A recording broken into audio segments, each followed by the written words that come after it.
দর্শক, আমি এখন এক পথচারী পাগলের ভিডিও করব। আপনারা আমার সাথে থাকেন, দেখেন।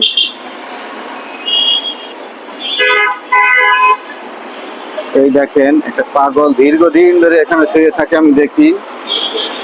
তো আজকে আমি তার সাথে কথা বলবো। আসসালামু আলাইকুম মুরব্বী, এই প্রতিদিন এখানে থাকেন দেখি। আপনার কি বাসা বাড়ি নাই? হ্যাঁ, আপনার দেশে বাড়ি কই? আমাদের দেশের বাড়ি হলো কোন থানা? উল্লাপাড়া থানা। উল্লাপাড়া। আমি প্রতিদিন দেখি আপনার এই জায়গায় থাকেন, আপনার বাসা বাড়ি এখানে নাই। আপনার কি ছেলে মেয়ে নাই? ছেলে মেয়ে আছে। খাওয়া দাওয়া করছেন রাত্রে? খান নেই। আপনার দেখে তো মায়া লাগে, আপনার তো কোনো না কোনো মায়ের সন্তানের মা। আপনার ছেলে মেয়ে আছে না? আছে। তারা কি আপনার খোঁজ খবর নেয় না? খোঁজ খবর নিই। এখন আপনি মানে টাকা কিনে দিছি তো। টাকা কিনে দিছে? হ্যাঁ, টাকা কিনে দিছি। সেই মিস্ত্রি হাতে কাজ করতেছে। আপনি এই জায়গায় যে প্রতিদিন যে এখানে থাকেন, ঝড় বৃষ্টি বাদল আছে, তা আপনার কি কষ্ট হয় না? কষ্ট তো হয় আমার। এই যে মাঝে মাঝে দেখি যে এখানে যে বস্তা টস্তা বাইন্ধে রাখছেন, এগুলোর মধ্যে কি রাখছেন? ওর মধ্যে কম্বল আছে কয়েকটা। কম্বল। হ্যাঁ, এই যে বৃষ্টি আসলে কই থাকবেন? বৃষ্টি আসলে ওই যে সামনে বারান্দা দেখছেন না, ওই জায়গায় যাবো। ব্যাংকের সামনে বারান্দা। হ্যাঁ, ওটা কিছু কয় না। আপনার সিরাজগঞ্জের মানুষ, তা আমাদের বাড়ির কাছাকাছি। তারপর ছেলে মেয়ে কি যাইতে বলে না? যাবে আর বলতেছি কি, ওই যে জায়গাটা ঘরগুলা ঠিক হলি আমি গেল পরে এইরকম ঝামেলা কেন করিয়ে যাবি তো, মানে একবারে পাকা করে তোলাইতেছি। কোথায় ছিলেন? এনে ছিলাম। এখানে ছিলেন? বাড়িতে যান নাই? না, যাইবের দেয় নাই তো। যাইবের দেয় নাই, পোলাপান খাওয়ার তাইনে দিবি, তাও বিয়ের দেয় না, বুঝছে। এই নিজের ভাই প্রতিদিন দেখে এখানে এই যে আবর্জনা মানে জমায়ে থাকে। নিজের সুস্থ মানুষ, কথা বলতে পারে, কিন্তু আসলে হ্যাঁ, খুব সুন্দর কথা বলতে পারে, খুব সুন্দর কথা বলে, মানে কোনো ভেজাল নাই কথায়। কথা বলতে পারে। আমি বাড়ি সিরাজগঞ্জ। সিরাজগঞ্জের কোথায় বাড়ি? উল্লাপাড়া। উল্লাপাড়া। আচ্ছা।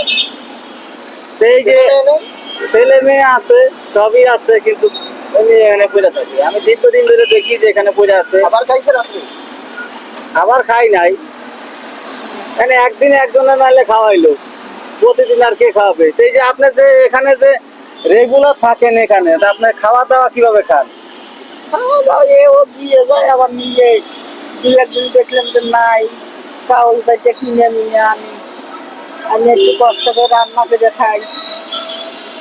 এখানে রান্না করেন? হ্যাঁ, রান্না করে খাই। ও আচ্ছা, ওই যে রান্না করে। দেখেন এখানে এই যে রান্না করে উনি, এই জায়গাতেই শুয়ে থাকে খোলা আকাশের নিচে। তা আপনার যে বাড়ি, এই ঈদের তো বাড়িতে যান নাই, তাহলে কিভাবে কাটাইলেন এখানে? ছেলে মেয়ের জন্য বাসনা করে নাই, মায়া লাগে নাই? এই জল ফাটিয়ে যায় আমার।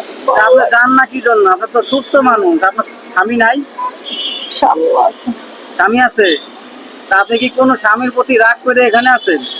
না না না, বোঝেন না কে, আমার ভাই দিয়া ভাই বোনের শত্রু। অনেক অ্যাক্সিডেন্ট হওয়ার পরে অনেক টাকা পয়সা গোছাছিলাম, এইগুলা চুরি করে লিয়ে যে ব্যবসা করে খাইতেছে। এখন আমাকে এখানে যাইবে দিবি না, আমি গেলি যদি ধরেন যে ঘর দুয়ার গুলা পাকা করে করতেছে, ওই ঝামেলা করলি ভালো হবি না তো। এই জন্য আপনি ঢাকা শহরে পড়ে থাকেন? একটু কষ্ট করতেছি আর কি। তা আপনার তো দেখে খুব খারাপ লাগে, আপনি যে রেগুলারই দেখি এখানে আপনি থাকেন। এই যে আপনার তো খাওয়া দাওয়া কোনো ব্যবস্থা নাই, আপনি রাত্রে খাইছেন? না খাইনি। আপনি বাজারও করেন নাই? না। কি করবো কন, আমিও তো খুব অল্প বেতন করি, এই 100 টাকা দিলাম, আপনি রাত্রে কিছু খায় নিবেন। আচ্ছা মনে করবেন যে আপনার এক সন্তান আপনার এক বেলা খাওয়ার ব্যবস্থা করলো। আচ্ছা তো ভালো থাকবেন, বৃষ্টি আসলে কোনো নিরাপদ জায়গা চলে যাবেন, ঠিক আছে? আচ্ছা আচ্ছা গেলাম আমি, হ্যাঁ, ভালো থাকেন, দোয়া করেন আমার জন্য। আল্লাহ ভরসা। দর্শক দেখতে পারলেন যে একজন মা, কারো না কারো মা।